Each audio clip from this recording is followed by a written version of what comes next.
à tous, deuxième petite vidéo avec cette Harley Benton TE70. Alors j'avais déjà fait une première vidéo avec des micros dessus qui étaient des Tone Rider, des Hot classiques si je me souviens bien, donc très bons micros, des micros de télé très sympas. Mais étant fin comme du gros sel, j'aime bien avoir des micros un peu plus péchus, donc j'ai eu envie de changer. Je les ai revendus et je suis passé sur une paire de Seymour Duncan, donc STR3 et STL5, qui sont ce qu'on appelle des quarter pound, donc avec des plots assez gros, donc du micro qui envoie du gras. On n'est pas dans la finesse, bien que on peut faire un peu mieux que du gros bourrin quand même à la grosse disto, comme on l'a entendu juste avant. Donc lui 17K, celui-ci 12K. Donc on voit quand même que c'est du micro assez costaud et de fait ça rend quand même super bien sur cette petite Harley avec toute une palette sonore très sympa. Donc là on va faire le test en passant du bridge plus neck sur du petit riff tout simple et aussi bien clean que disto, et puis on va voir un peu à quoi ça ressemble. En tout cas j'aime bien le changement du micro bien gras, vraiment du micro hard rock hein, clairement, mais qui est capable aussi d'être plus fin pour faire des trucs un peu plus bluesy, sympa comme on va le voir.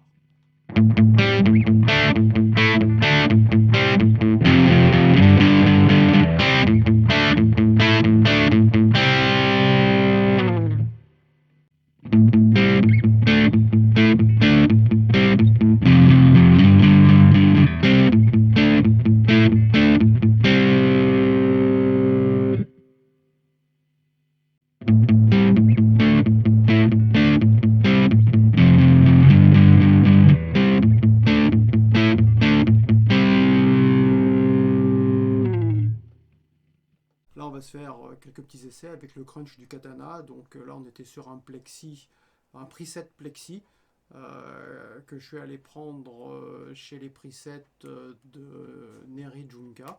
J'en ai acheté quelques-uns, plutôt très bien. Donc j'ai un peu réadapté pour moi. Ça donnait le plexi qu'on a entendu tout à l'heure. Et là, on est sur le canal crunch tout à fait standard du katana.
Finir comme j'aime bien avec un petit backing track de blues avec une bonne vieille penta mi mineur, rythme shuffle dans les 90 à peu près que je suis allé trouver sur le tube, et puis on va faire un peu du clean et puis un peu une disto avec du lead, pareil sur les trois positions.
Donc au final, bah, plutôt très content de ce changement de micro. Alors les Tomb Raider avant étaient très bien. Bon, ceux-ci, les Seymour Duncan, bah, ils sont évidemment à un niveau de sortie plus élevé, plus hargneux.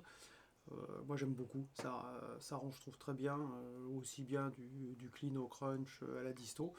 Donc sur ce, je vous laisse mettre quelques commentaires hein, pour me raconter un peu ce que vous en pensez et si éventuellement vous avez la même, ce que vous avez pu faire comme changement de micro aussi. Allez, ciao, à bientôt.